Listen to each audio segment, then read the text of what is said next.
क्या कभी आपने सोचा है कि कंप्यूटर कैसे काम करता है? आज हम देखेंगे कि कंप्यूटर कैसे काम करता है। कंप्यूटर बिल्कुल उसी तरह काम करता है जिस तरह इंसान का ज़हन करता है। जब भी हमें कोई मसला आता है तो हम इस मसले को 3 स्टेप के ज़रिए हल करते हैं। सबसे पहले हम वो मसला लेते हैं जो हमें हल करना है।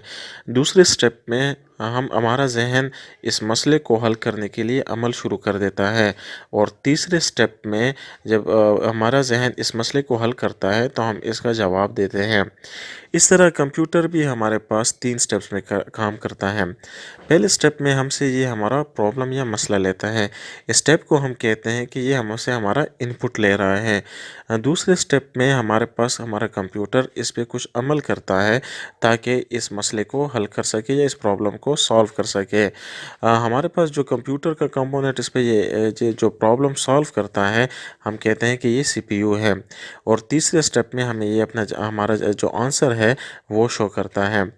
हमारा जो ये प्रॉब्लम हमसे लेता है, हमसे ये इनपुट डिवाइसेस के ज़रिए लेता है, जैसे माउस हो गया या कीबोर्ड हो गया। उसके ज़रिए जब हमसे ये प्रॉब्लम लेता है तो सीपीयू हमारे पास इस पे काम करता है और जब हमारा ये प्रॉब्लम सॉल्व करता है तो जवाब हमें आउटपुट डिवाइसेस जिस तरह मॉनिटर हो गए या स्पीकर वगैरह के ज़रिए शो करता है।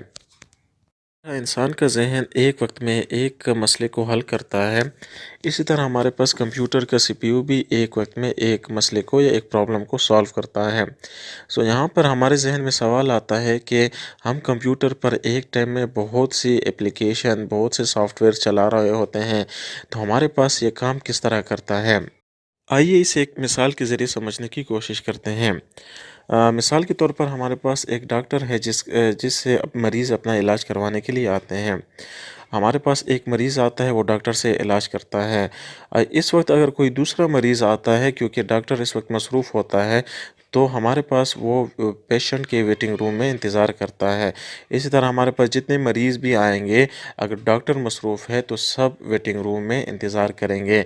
ये इसलिए करेंगे जब डॉक्टर फारिग होगा तो उनमें से वन बाय वन हर एक पेशेंट अपने नंबर के हिसाब से डॉक्टर के पास जाएगा। अब इसी तरह हमारे पास जो हमारा कंप्यूटर है वो भी काम करता है। हमारे जितने भी एप्लीकेशन जो हम चलाना चाहते हैं, सबसे पहले हमारे पास वो रैम में जाएंगे। रैम में जाने का मकसद ये होगा कि वहाँ पर वो वेट करेंगे सीपीयू का। अगर सीपीयू फारिग होगा तो वहाँ से ये एप्लीकेशन आपके पास सीपीयू में जाएंगे और इसके बाद हमारे पास जब उस पे काम करेगा तो आउटपुट में शो करेगा।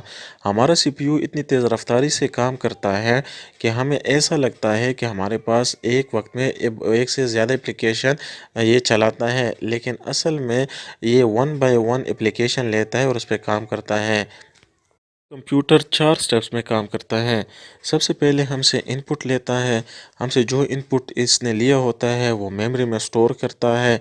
मेमोरी से मुराद यहाँ पे रैम है। रैम से हमारे पास सीपीयू यानी प्रोसेसर में जाता है और वहाँ से ये मसले को हल करने के बाद आउटपुट में हमें शो करता है।